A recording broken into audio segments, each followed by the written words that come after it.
Ho ho ho! Bienvenue à tous. On vous parle d'un film de Noël, parce que vraiment, bah, c'est la période, et puis c'est la règle, hein. Tous les ans, il faut voir au moins un film de Noël, ou un téléfilm de Noël, ou les deux, à voir si ce Noël à Candy Cane Lane, puisque c'est de ça dont on va vous parler, est un téléfilm de Noël plus plus, ou un film de Noël moins moins. En tout cas, c'est dispo sur Prime Video, et c'est avec Eddie Murphy. Le réalisateur, c'est Reginald Hudlin, qui a déjà travaillé avec Eddie Murphy dans les années 90. Il a réalisé un film avec lui qui s'appelle Boomerang, film assez obscur, parce que j'en avais pas forcément entendu parler, mais qui a eu une carrière de producteur par la suite relativement intéressante. Et notamment, il fait partie des producteurs de Django Unchained de Quentin Tarantino, ce qui lui a valu d'être nommé aux Oscars. Au scénario, on a Kelly Younger, qui est un scénariste qui n'a pas énormément de crédit, mais qui a surtout travaillé sur les nouvelles séries des Muppets. Et notamment, il y a eu un spécial Muppets Halloween il y a quelques années, ou l'année dernière sur Disney+. C'était lui qui avait fait le scénario. À la production, on retrouve Brian Grazer, qui est un producteur historique de Ron Howard, notamment, qui a produit Apollo 13 et Un homme d'exception. On a Karen Lunder, qui est la productrice de Premier Contact, et Eddie Murphy lui-même. À la photographie, alors là, c'est plus surprenant. Je dois dire que j'ai regardé les crédits pendant le film, et je m'attendais pas à ça. C'est Newtos Thomas Siegel, ou Siegel, je sais pas comment son nom se prononce, et c'est le directeur photo de Drive, de Nicolas Winding Refn, et de Tyler Rake, donc de films d'action avec une belle photographie très léchée, et qui vient sur un film de Noël, assez étonnant. Au montage, on a Kenny G. Cross et Jim May, qui ont travaillé principalement sur Bloodshot, tous les deux, et un film avec Vin Diesel, et Sonic 2. Donc plutôt une équipe rodée au blockbuster, on va dire. À la musique, on a Marcus Miller, qui est un collaborateur régulier de Reginald Hudlin. Et au casting, nous avons donc Eddie Murphy, ça je l'ai dit. Tracy Ellis Ross, qui joue sa femme, et qui a été connue dans la série télé Blackish. On a Gillian Bell, qui est une habituée du Saturday Night Live, qu'on a vu aussi en méchante dans... Je crois que c'était la méchante dans 22 Jump Street, et qui fait aussi quelques comédies sur le côté. Et on a aussi quelques petits caméos, enfin des rôles plus mineurs. On a l'humoriste Nick Offerman, connu pour Parks and Rec et Last of Us, qui fait une voix et qu'on voit à la fin. Et on a David Alan Grier, un très grand acteur afro-américain, un peu sous-côté, qui vient faire un petit coucou dans le rôle du Père Noël. Voilà. Comme d'habitude, on va vous faire une critique avec spoiler, car nous avons besoin de parler des différents éléments du film. Et voilà. Nam, est-ce que tu veux que je te lance sur le pitch, ou est-ce que tu veux que je fasse le pitch? Comment tu le sens? Je peux faire le Ah bah pitch, hein, vas-y, écoute, vas-y, fais le pitch. ça me va. Oui, voilà, c'est dans une banlieue américaine. On ne sait pas vraiment où, dans quel état. On peut s'imaginer dans la région des Grands Lacs, peut-être quelque part par là. Alors, fun fact, quand j'ai vu cette première image, je me suis dit, ah, mais ça, c'est pas possible, c'est la même que Wisteria Lane dans Desperate Housewives. En fait, c'est le décor qui est à Universal Studios en Californie. Et j'ai vérifié, Hmm. et apparemment, c'est bien le décor d'Universal Studios en Californie, cette rue avec des maisons pavillonnaires qu'ils utilisent dans tout un tas de séries et de films. Oui, c'est parti de ces décors que tu revois un peu partout quand tu fais un peu attention. Ouais. Euh, et donc, dans ce quartier qui s'appelle Candy Cane Lane, du coup, tous les ans, ils organisent, bah, vous savez, voilà, ces concours de plus belles maisons décorées pour Noël, avec de la musique et voilà, des sucres d'orge peints à la main et de la lumière et voilà, essayer d'en mettre plein la vue le plus possible. On a tous vu des vidéos de ces trucs-là sur Internet. Et donc, Eddie Murphy, Chris Carver, lui, il aimerait bien gagner une année, mais c'est son voisin d'en face, l'infâme, qui gagne tous les ans. Euh, voilà, une petite rivalité entre les deux. Euh, Numéro un date, bien le pire mug, quoi. Mais il s'avère que bon, bah, c'est un film de Noël, et dans les films de Noël, tout se passe pas forcément bien. Et Chris Carver, quelques jours avant Noël, se fait virer de son boulot. Alors je Euh, remets du coup la maison de Chris Carver, donc déjà on voit qu'il y a une petite opposition entre les deux, c'est-à-dire que lui c'est vraiment le Noël très clinquant, très plastique, alors que Chris Carver, comme son nom l'indique, fait de la menuiserie et fait plutôt des décos un petit peu d'inspiration traditionnelle. J'en profite, je sors de chez le dentiste, et pour moi le gagnant de... Salut Belette! Pour moi le gagnant des fêtes de Noël, c'est mon dentiste. Voilà, j'ai pris en photo le couloir, et je pense que voilà, là, je pense que c'est... Le gardien a gagné Noël déjà à ce moment-là. Et donc voilà, donc ça c'est Chris Carver avec sa petite famille. Et effectivement, comme tu le disais, il se fait licencier. Et donc, j'arrive sur cette image où il apprend qu'il est licencié de son entreprise, où il était commercial, bien évidemment, comme dans tous C'est les films de ça. Noël avec des pères de famille. Et il s'avère que le prix cette année, si tu gagnes le concours de la plus belle maison, vont récolter la somme de 100 000 dollars, somme dont il aurait bien besoin pour ce qu'il appelle le dernier Noël en famille, parce que dans leurs enfants, la grande va partir à l'université l'année prochaine. Voilà, il voudrait juste que sa famille passe un bon Noël, et il va donc, pour cela, essayer d'avoir la meilleure décoration, et il va se rendre dans une boutique de Noël. Vous savez, il y a des magasins de déguisement, et ben là c'est un magasin de décoration de Noël. Alors, d'abord, juste signaler qu'il va Oui, il essaie d'aller au supermarché, et dans le supermarché, on a une scène assez marrante. euh, on reviendra dessus, hein, on reviendra sur les différentes images plus en détail, mais où c'est un peu la galère. Et effectivement, il trouve voilà, cette espèce de boutique de Noël cachée sous un pont. c'est ça, qui est une boutique absolument incroyable, avec bah, des choses construites à la main absolument magnifiques, et ça va en mettre en plein la gueule à tout le monde. Et au moment de passer à la caisse, il doit signer le reçu. Un reçu qui est particulièrement long et qui signe pas. Et que la vendeuse Pepper lui dit de non, mais t'inquiète, voilà, lis pas les petites notes, c'est pas la peine. Tu signes et tu pars avec tes trucs. Ce qu'il fait. Et parmi les choses qu'il a achetées, il y a notamment une espèce de décoration en pièces montées. Je crois que je l'ai après si tu veux. Alors, attends, alors, le concours de Noël donc est présenté, retransmis à la télé, hein, c'est un grand événement, il va Oui, brancher tout. Et effectivement, là on le voit sur le côté, on a une espèce d'arbre qui est constitué d'étages, et sur chaque étage on a des petites images, et quand ça tourne, ces images sont animées. Et donc ça fait un effet absolument incroyable quand ça qui marche marche. pas dans la vraie vie. Parce il faut couper, tu sais, l'image. Mm, mm. Sinon, Euh, ça marche pas. Mais bref. Sachant que ça, ce type d'image, donc c'est un petit peu les images primordiales du cinéma, quoi. C'est les débuts du cinéma d'animation, en tout cas des retranscriptions, c'était ça, hein, le Ah cheval oui, bien de sûr, bien Louis sûr. Bridge. Voilà, petite auto-référence au cinéma, en tout cas à travers cet arbre de Noël. C'est ça. Voilà, c'est quand même dommage qu'ils aient mis une version qui physiquement ne marche pas, Oui, ce qui est un peu bête. Mais du coup, voilà, le truc s'active, et c'est incroyable, et s'en met plein la gueule à tout le monde, et le lendemain, il découvre bah, que toutes les petites figures enfin, animées qui s'animent quand ça tourne ont disparu. C'est-à-dire qu'il y a des trous à la place de leur emplacement. Et, et après, je ne sais plus exactement comment ça se passe, mais en gros, il y a une malédiction qui doit résoudre avant qu'une cloche sonne. eh Il ben, a très bien. 5 anneaux d'or à récupérer. C'est ça, c'est comme dans Sonic, justement. Bon, c'est peut-être pour ça qu'ils ont pris les monteurs de Sonic. Il faut aller récupérer des anneaux dorés.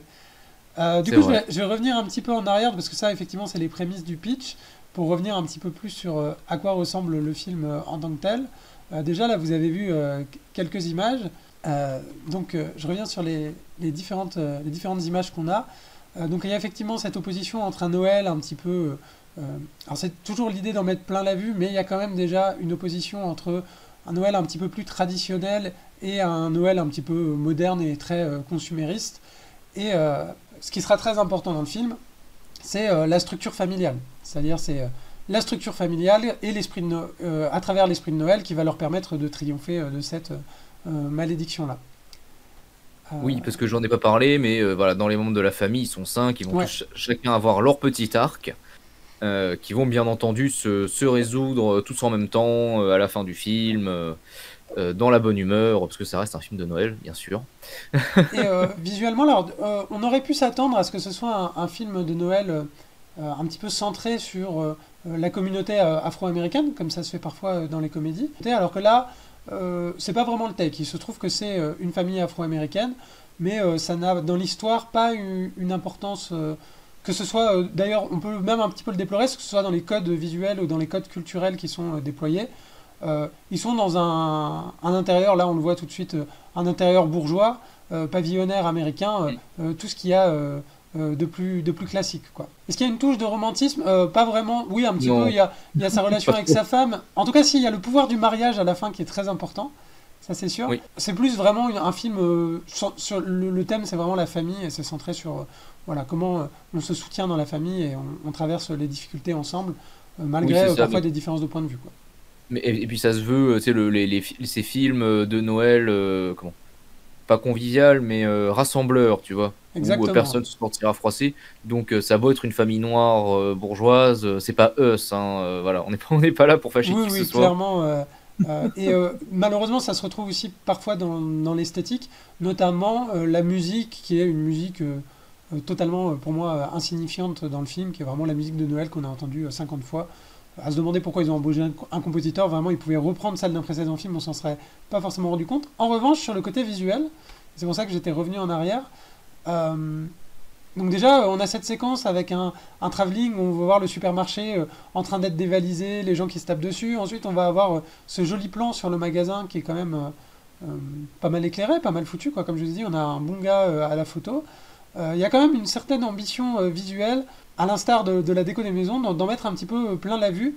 Et c'est quand Ah même oui, et puis c'est une relativement qualité, hein. sophistiqué, et ça fait pas téléfilm de Noël, là, pour le coup. Qui fait que c'est pas un téléfilm de Noël, c'est plus dans la veine des films de Noël euh, les grands films de Noël qui sortaient à Noël tous les ans aux États-Unis avec des acteurs américains. Il y en a eu un avec Ben Affleck, il y en a eu un avec Matthew Broderick. Et bah, cette année, c'est celui avec Eddie Murphy. Et comme on est en 2023, ça sort sur Prime Video. Mais ça n'a rien à envier, en tout cas, à ces productions-là en termes de pure production value, c'est-à-dire de qualité d'image. Donc oui, les personnages en fait qui ont disparu de l'arbre se sont animés. Donc c'est par rapport à une comptine de Noël que j'avais déjà entendu, mais c'est un truc anglais. Je crois pas qu'on l'ait en français, contrairement à pas mal de comptines de Noël qui sont multilingues. Et donc c'est un truc, je sais plus, c'est genre, ma femme ou je sais pas quoi est revenue avec 12 Days of Christmas. Ouais, je crois que c'est ça, ouais. Donc ça vient d'une chanson, ouais, ça je savais Oui, pas voilà. du tout. Parce que je me suis demandé un peu quelle était la cohérence entre les différents éléments et j'avoue que cette information-là était un peu passée à la trappe dans mon visionnage. Donc Bah, c'est en bon, fait, oui, pardon. il joue le morceau au moment où il présente la pièce. Après, le fait que j'ai regardé le film en anglais, sous-titré anglais, et que du coup j'avais les paroles, ça m'a peut-être permis Hmm. de bien comprendre, voilà, c'est quoi la Oui, ref. alors, que moi j'ai regardé en VF, bien évidemment, vous me connaissez. Donc en haut, alors déjà, il y a quand même des choses qui nous indiquent qu'il va y avoir une malédiction, c'est-à-dire que effectivement, donc ce personnage-là est un petit peu angoissant. Il y a cette signature et là on se dit ça y est, on est chez Faust. En plus, je vais ressortir la phrase qu'elle dit à ce moment-là. Elle lui dit oui, c'est vraiment des belles décorations de Noël. Et puis lui il dit bon, c'est sûr que pour l'aspect religieux, c'est pas tout à fait ça. Et elle dit ah non Seigneur, c'est hors de question. Alors je me suis dit c'est quoi, ça va y avoir un message anti-religieux. Et je me suis dit ah non pas du tout, il signe un truc. C'est une sorte de pacte avec le diable quoi. Donc on est dans une espèce de pacte faustien. Sauf que c'est un petit peu, comment dire, il se fait un peu avoir, quoi, parce qu'en fait, moi, je trouve qu'on... en général, dans un pacte faustien, quand même, c'est quelqu'un qui vend sciemment son âme au diable. Et là, bon, c'est plutôt dans la précipitation. Et c'est vrai que c'est dans la volonté alors ça, c'est un autre thème du film, mais c'est la volonté d'être un gagnant. Donc il veut être absolument un gagnant, sauf qu'il vient de se faire virer. Donc déjà, il est plus dans les gagnants du travail, du monde du travail américain. Mais il va être le gagnant, en tout cas, des décorations de Noël. Donc il y a tout un thème là-dessus. Mais c'est vrai que maintenant que t'en parles, c'est vrai que d'habitude, quand il y a un contrat qui Ouais, pue comme ça, on te le dit avant. Ou alors on va te poser les termes de manière à ce que tu te méfies pas exactement, c'est trop. ça. Et là, c'est vrai que pas du tout. Genre, même dans Jumanji, il s'était prévenu, quoi. Quand tu commences la partie, c'est chaud pour ta gueule, quoi. Exactement. Donc ensuite, voilà, donc les personnages sortent un petit peu du sapin et on va avoir des animaux qui vont sortir et ils vont Et des chacun avoir oies. des anneaux d'or autour du cou. Et c'est là où on va commencer à avoir un peu d'effets spéciaux et un petit peu Alors, de c'est stylé, ça. 3D. Et c'est plutôt pas mal fait, la 3D, d'ailleurs. Oui, oui, oui, franchement, agréablement surpris par les effets spéciaux. En même temps, faut dire aussi que le film prend son temps. Avant les premiers éléments fantastiques, il y a bien une demi-heure hein, sur Ouais, la ouais. petite vie de famille. Donc ça, vu qu'ils n'ont plus qu'à, entre guillemets, à traiter 1 heure pour les effets spéciaux, parce que c'est bien évidemment pas exactement comme ça que ça se passe, mais c'est vrai que du coup, ils ont peut-être plus aussi pu concentrer leurs moyens. Notre bon Eddie Murphy n'est pas le premier à s'être fait avoir, il y a d'autres gens qui sont passés avant lui, qui se sont bien entendu tous fait avoir et se sont fait transformer en des petites... Ils appellent ça des ornements de Noël dans le c'est film, ça, en VF en tout cas. c'est des petites figurines. Voilà, comme Ouais. nos santons à nous, quoi. Il y a un Euh, méchant de Yu-Gi-Oh qui fait pareil. Pas mal. Très bonne ref. Et donc du coup, c'est la malédiction qui l'attend s'il n'arrive pas à récupérer les anneaux d'or avant la fin. Ça, c'est le personnage de Nick Offerman. Et l'animation, voilà, vraiment pas mal. Une qualité technique d'effets spéciaux plutôt bien, des incrustations sympas, les animations plutôt cool, donc plutôt sympathiques. Et donc des calamités vont commencer à leur tomber dessus. Donc déjà, il y a les signes dans la piscine. Ensuite, au travail de sa femme, il y a des poulets qui vont commencer à apparaître dans les cartons. Français, monsieur. Des Poulet poulets, français. des poulets français. Pendant ce temps-là, la méchante fait des plans. Alors là, pareil, je trouvais le plan plutôt sympa. C'est un côté un peu Halloween. La fille qui fait de l'athlétisme va se faire attaquer par des espèces de ninjas sur la piste d'athlétisme. Alors je me demandais un petit peu justement pourquoi des poulets, des ninjas, ce genre de truc. Maintenant, je comprends avec la cantine. C'est ça, c'est pas pour la cantine. Et alors il faut savoir quand même que les personnages, en revanche, par exemple, eux voient les éléments fantastiques, tout le monde voit les éléments fantastiques, mais personne ne flippe quoi. Ils se battent contre des ninjas sur le champ d'athlétisme, personne n'est traumatisé par la chose quoi. C'est tout à fait normalisé, on va dire. Bah, en même temps, est-ce que c'est pas un peu normal dans les films Amazon? Je veux dire, dans le dernier film Amazon qu'on a fait, qui se passait aussi sur un campus, Ouais. il se passait n'importe quoi, les gens, ça allait aussi. Oui, Hein, oui, c'est ça. Ah oui, c'était oui, oui, c'est dans Bottoms effectivement. Vous pouvez aller c'est voir ça. le segment. Donc là, tout est normal. Et donc on comprend que le côté fantastique, évidemment, a une dimension, encore une fois, métaphorique. C'est pour ça que les autres ne le voient pas, mais que la famille, elle les voit. D'ailleurs, on parlait tu parlais de cataclysme, c'est le terme de cataclysme qui est également utilisé dans le film. On est sur des trucs très gentils, hein, Oui, oui, c'est des voilà, invasions de c'est poulets. bête, hein, c'est pas méchant. Bah là, pour dire, il y a du lancer de javelot. Ils arrêtent un des gars, celui qui a l'anneau d'or, en lui lançant un javelot dessus. Bon, le javelot tombe devant lui et le fait trébucher. Alors que Oui. dans un autre film, on l'aurait embroché joyeusement, probablement. Oui, parce que comment en fait, ils ont juste besoin de récupérer les anneaux et ça retransforme ceux qui se sont enfuis en petits cartons de bois pour être remis dans l'arbre. Dans le sapin. Il n'y a pas besoin de tuer les adversaires et juste besoin de les dépouiller. Ah oui, voilà, c'est ça. Faut juste leur piquer les anneaux. Donc il y a un côté un peu jeu vidéo qui ressort un peu. Donc bon, bah c'est comme d'habitude, hein, ils vont avoir trois épreuves, quoi. D'abord, il y a les volatiles. Enfin non, il y a les poulets, on va dire. Après, il y a l'épreuve de l'athlétisme. Et à la fin, il y a l'épreuve finale qui va mettre en jeu, qui va avoir lieu effectivement pendant le concours, où il va s'agir aussi d'attraper des oiseaux, hein, je crois. Et donc toute C'est la ça. famille Au se complet réunit. et uni. C'est ça, pour récupérer les anneaux et sauver le père de la malédiction. Eddie Murphy qui a un très beau pull de Noël, par ailleurs, Mm. que j'avais pas remarqué, mais voilà, toujours une certaine attention portée aux détails. Comme je disais, la production value est pas mal du tout. Le Père Noël arrive, effectivement, à ce moment-là, à la fin. Un Père Noël noir, il manque pas de faire une blague là-dessus, bien sûr. Voilà pour le scénario, de toute façon, c'est relativement simple. Après, donc, Ah oui, qu'est-ce il qu'on... faut juste. Je crois qu'on a juste pas dit que Pepper, du coup, la méchante, Ouais, n'était pas le diable, non, mais c'était un elfe. Voilà, c'est un elfe qu'on a eu marre, qui s'est barré, qui allait c'était punir un... les gens parce qu'elle s'est fait rétrograder. Voilà. Voilà, c'était un... Bah, il y a un parallèle entre son personnage et le personnage d'Eddie Murphy qui s'est fait virer. Elle s'est fait... bon, je sais plus si elle est démissionnaire ou si elle est partie, mais en tout cas, ça se passait mal avec le management. Sauf qu'elle, elle a pris un chemin sombre, alors qu'Eddie Murphy a pris le chemin de sa famille. Et Je donc, crois, attends, je crois que ce qu'il disait, c'est qu'elle était genre la seconde du Père Noël, et elle a fait une erreur et s'est retrouvée aux étables. ouais, c'est ça. Qu'on peut dire, donc sur la mise en scène, il y a quand même une certaine ambition et une certaine ampleur visuelle, même si c'est un film de studio. Non mais au moins ils tentent des trucs, tu vois. Bon, parce c'est vrai que le dernier qu'on a vu c'était Freelance, qui tentait rien. Là voilà, bon il y a quelques petites idées, il te donne des petits trucs quand même à te mettre sous la dent. C'est pas incroyable, sûr, mais au moins ouais, il y a des petits éléments sympathiques. C'est bien produit, c'est bien fait. Après, moi, j'aurais quand même quelques réserves au niveau du scénario. Notamment, on a un scénario alors, sur la morale du film. La morale, c'est la puissance de la famille et la puissance du mariage, parce que je vous le donne en mille, à la fin, il leur manque deux anneaux, et c'est les anneaux des mariés, etc. Je trouve que aussi, il y a un parallèle qui est fait entre le Père Noël et Jésus qui est assez prégnant. C'est-à-dire que le Père Noël dit mais moi je donne toujours des secondes chances et il arrive et fait un peu des leçons de morale comme ça. Même si c'est dans un esprit œcuménique de Noël ou même sans religion particulière, on retrouve quand même les thèmes moraux qui sont au cœur de Noël. Donc ça, bon, c'est assez classique et en soi, c'est pas un problème. Hein. Enfin, c'est pas méchant. Même si je pense qu'on pourrait faire effectivement une critique de la famille, une critique du mariage. on n'est pas obligé d'en faire systématiquement non plus, et ça a aussi des bons côtés, donc Oui, pourquoi oui. pas, hein, il n'y a pas de, y a pas de souci là-dessus. En revanche, il y a un côté un petit peu plus, qui moi m'a un peu plus dérangé, c'est que il y a, parce que encore une fois, il y a une dissonance entre le fond et la forme, c'est-à-dire que dans le fond, le personnage d'Eddie Murphy est un personnage qui veut vraiment être un gagnant et qui veut la même chose pour ses enfants. Or, ses enfants ont des aspirations différentes. Je crois que la grande ne veut pas aller dans l'université de ses parents, elle est dans une autre université.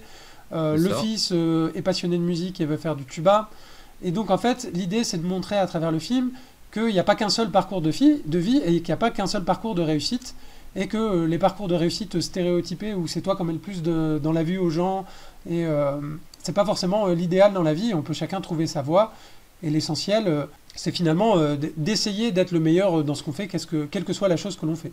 Ce qui est un Oui, message honorable, ce qui est un peu et le se même. soutenir les uns les autres dans le processus. Ouais, ce qui est un petit peu le même message que dans tous les films américains depuis 40 ans, toutefois. Et malheureusement, ce qui est aussi un message qu'on ne voit pas apparaître à l'image, c'est-à-dire que à l'image, dans la mise en scène, on est quand même dans un scénario de vie de réussite à l'américaine, avec des codes bourgeois à l'américaine, c'est-à-dire la réussite passe quand même par toujours gagner un minimum d'argent, et beaucoup d'argent. D'ailleurs, le père dit à son fils, non mais avec le tuba, tu vas jamais devenir très très riche, comme s'il était très très riche. Mais à la fin, il a l'air de dire, bon, je me contenterai du fait que tu gagnes très bien ta vie, quoi, finalement. Oui, en Euh, plus, il parle beaucoup de cette histoire de tuba. Et puis on se rend compte que le fils, en fait, bah, il fait aussi de la musique assistée par ordinateur. Enfin, il fait pas que du tuba, quoi. ouais, c'est ça. Et en tout cas, bon, on- je mets quand même voilà, une réserve sur... ils nous disent qu'il y a d'autres scénarios de vie, mais le scénario de vie reste toujours un scénario d'excellence, Mm. juste pas stéréotypé. Mais bon, est-ce qu'il y a encore des gens qui sont vraiment dans cet état d'esprit en BIC 2023? Je ne sais pas. Est-ce que ça sert encore? Et est-ce qu'on pourrait pas montrer aussi que parfois, montrer toutes les choses, ça reste quand même une ode un petit peu au consumérisme quand même d'une certaine manière, quoi.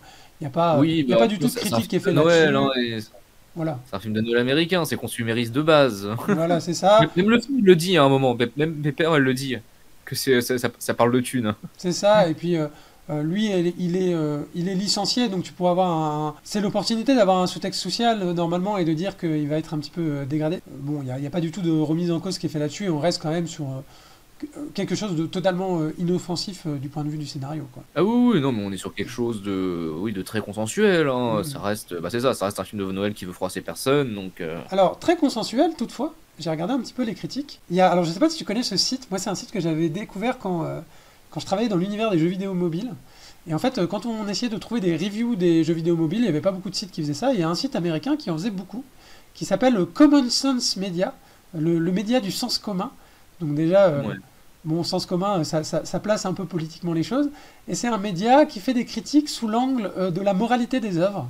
Et donc j'étais tombé là-dessus et il faisait pas mal de critiques Ok. de jeux mobiles par ailleurs. Donc c'est comme ça que je suis tombé dessus. Et donc pour Noël à Candy Cane Lane, ils disent que c'est quand même un film très inapproprié et vulgaire.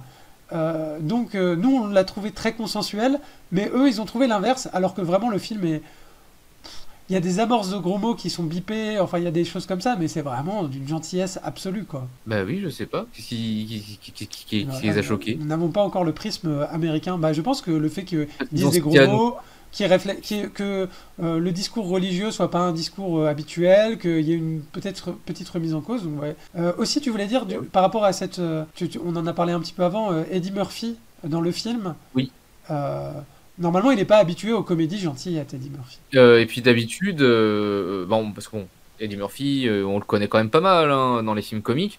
On sait de quel genre de jeu il est capable. Puis là, dans ce film-là, qui est pourtant une comédie de Noël, ils ont décidé que Eddie Murphy ne serait pas un acteur comique. Voilà, alors il sourit, il est là, il y a toute sa bonne humeur qui est là, habituelle et qui fait qu'on a plaisir à le voir. Mais vraiment, c'est vrai que même quand il y a des gags avec les animaux qui sautent sur les gens et tout, tous les acteurs qui jouent sa famille vont faire des expressions, vont être attaqués, vont faire là-dessus. Mais Eddie Murphy, pas du tout. Moi, j'ai trouvé que, enfin, je trouve qu'Eddie Murphy, là, il est plutôt sa carrière est plutôt en train de remonter, parce il y a encore 10 ans, il faisait vraiment plus que des films, qui faisaient que des flops et ça marchait pas trop. Et je trouve ça dommage, par contre, qu'on l'exploite pas à sa mesure, quoi. Tout Bah simplement, oui, et oui. que ils viennent pas, que sa figure vienne pas plus singulariser le récit, même si je lui donne tout à fait le droit de faire une comédie de Noël très classique, mais c'est vrai que quand on vient voir un film avec Eddie Murphy, on a quand même quelques attentes, quoi. Puis surtout que dans le film, t'as l'actrice qui joue Pepper, là, qui cabotine comme pas permis. Ouais, C'est l'elfe, la méchante elfe. Puis il y en a d'autres aussi là, qui ont pareil, des vrais rôles comiques. Et puis Eddie Murphy, non. non, non, pas du tout, donc ça c'est un petit peu la Le choix est surprise. très étrange. Et même de manière générale, le film sur le volet fantastique et un petit peu bon sentiment, etc., le film fait le job. Sur le volet humour, c'est quand même très léger. Il y a des petits gags, des petits running gags, mais vraiment rien de mémorable et rien d'hilarant, même si on sourit de bon cœur. Mais après, par contre, le film, bon, comme d'hab, moi je l'ai regardé sans avoir lu le résumé. Ouais, pareil pour moi. Donc c'est vrai que tout le côté fantastique, j'étais pas au courant. Ouais, moi non plus.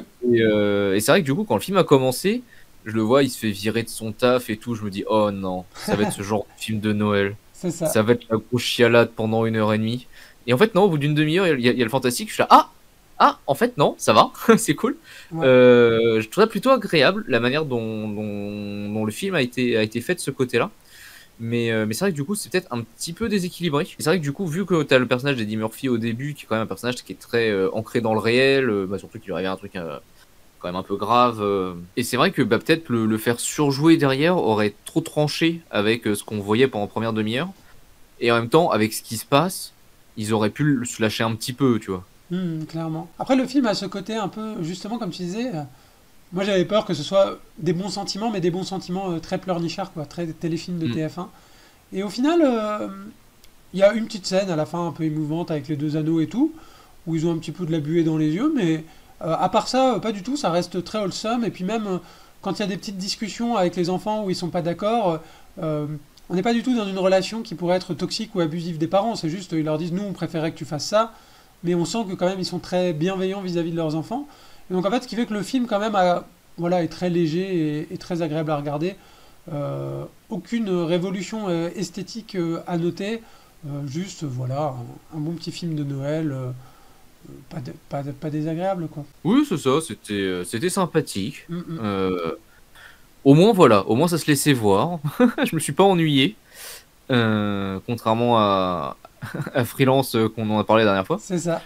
Donc, non, au moins, voilà, bon, c'était sympa. C'est pas le film de l'année. De toute façon, les films de Noël, c'est jamais les films de l'année. Ouais, Sauf si tu t'appelles Die Hard ou Gremlins. Mais, c'est ça. mais voilà, quoi. C'est la saison. Donc si vous en Ah ouais. cherchez un, pourquoi pas celui-là. Nam, Ah, as-tu vas-y. une reco à nous faire? Parce que d'habitude, on recommande des films de Noël. Oui, j'ai une reco, et c'est un film de Noël. J'ai eu un peu de mal à en trouver un. Et j'ai dû un petit peu me creuser la tête sur quel film est un film de Noël. Et il s'avère que j'en ai un, alors qui est plutôt en mode grosse chialade, mais il faut toujours proposer Ah, du Satoshi Kon. bravo. Donc regardez Tokyo Godfather, voilà. Donc C'est vachement bien, c'est triste, mais c'est vachement bien. Et c'est Satoshi Kon, et c'est Satoshi Kon, c'est vachement bien. Voilà. Nam, ta capacité à proposer du grand cinéma sur la base d'un film de Noël m'impressionne. Vraiment, bravo à toi. Alors, moi, est-ce que j'ai une reco? Alors, je suis en train de rechercher dans ma liste de mes films de Noël préférés. Et oui, mais moi, je vais vous recommander un film de Noël plutôt dans la veine, les films de Noël de fin d'année, vraiment pas géniaux, et qui ont des mauvaises notes sur les sites. Mais voilà, il se trouve qu'il y en a un que j'aime bien et que je vais vous recommander. Il s'appelle Tous sauf en famille, avec Reese Witherspoon et Vince Vaughn. Et dans le rôle des parents, je crois que c'est Robert Duval et Sissy Spacek. Le réalisateur, c'est Seth Gordon, c'est sorti en 2008. Et c'est vraiment voilà, ce film de Noël qui sortait tous les ans en fin d'année. À chaque fois, c'était systématiquement nul. Sauf que celui-là, je trouve que il a un petit côté malveillant qui m'a bien plu. Et voilà, donc ce sera ma reco si vous voulez un film de Noël dans la tradition. Certainement pas un grand film, encore une fois, mais un film voilà, un petit peu rehaussé par rapport aux autres, car il faut, n'est-ce pas, trier le bon grain de livret. Alors je sais pas ce qu'ils ont sur les notes de ce film, Tout sauf en famille, mais genre 2,2 sur 5 sur Allociné, Ouais. 4,6 sur 10 sur Sens Critique, et 4,3 sur 5 sur Amazon. Ah, tu vois, sur Amazon, ils ont mieux aimé. Donc tu vois, peut-être un film qui est en train de revenir finalement. Parce qu'à Bah, l'époque, les gens n'ont pas aimé. Et maintenant, peut-être, le film fait un comeback. Non, je sais pas. Après, c'est un humour assez particulier. C'est un humour un petit peu plus malveillant. Et en fait, il y a beaucoup d'Américains qui n'aiment pas du tout ce type d'humour. D'ailleurs, allez voir les critiques par exemple de films genre Papa ou Maman aux États-Unis. Les critiques d'Américains sur Letterboxd de ce film-là, c'est hilarant quoi. C'est-à-dire, mais en quoi c'est drôle, je comprends pas, ils maltraitent leurs enfants, alors que c'est juste des gags un peu plus potaches. Mais voilà, en tout cas, c'est ma prise de risque. À vous de voir si vous prenez le risque de le voir, et j'attends vos retours avec impatience. Mais regardez plutôt Tokyo Godfathers quand même, parce que c'est quand même vachement mieux. Oui. Mais toutefois, voilà. Sinon, prochaine émission, Ouais, demain. demain. Voilà, demain super vite. Et ce sera sur la série Scott Pilgrim de Netflix. Voilà, Voilà. Scott Pilgrim prend son envol demain. Moi j'ai tout regardé, Nam il est en train de finir. Ouais. Mini-série pas très long, donc on va aussi faire des mini-séries. Et voilà, parce qu'on a décidé qu'on avait envie. Et en plus, on peut déjà dire que c'est quand même très très chouette. Et Bah oui, c'est voilà, très bien. on aura grand plaisir à en parler demain. Et les prochains films, du coup, ce sera The Archies Ouais. et Naga qui sortent tous les deux sur Netflix. Et aussi, je vois le Monde après nous. Oui, alors Le Monde après nous de Sam Esmail, c'est grosse attente de ma part, parce que c'est le showrunner de Mister Robot. Donc, Du coup, voilà, je très pense qu'on va hypé. regarder tout ça tranquillement. Et The Archies, les premières notes sont tombées. J'ai vu 2 sur 10 de moyenne sur IMDb. Je pense qu'on va se régaler. ça va être un bon moment. Ça va être un grand moment. Je Un pense bon, que je c'est sais pas, mais ça va être un grand moment. à ne pas rater. En tout cas, merci de nous avoir suivis pour ceux qui nous ont suivis sur le live. Et pour ceux qui nous ont suivis sur YouTube, si vous êtes arrivés jusqu'ici, merci beaucoup. N'hésitez pas à vous abonner, à liker, à partager, à mettre la cloche si vous voulez être au courant s'il y a un film qui sort, parce que je pense que ça peut être aussi utile pour ça la chaîne. Et voilà, on vous dit à demain et à la prochaine de manière générale. Bye bye. Salut! Tchuss, tchuss.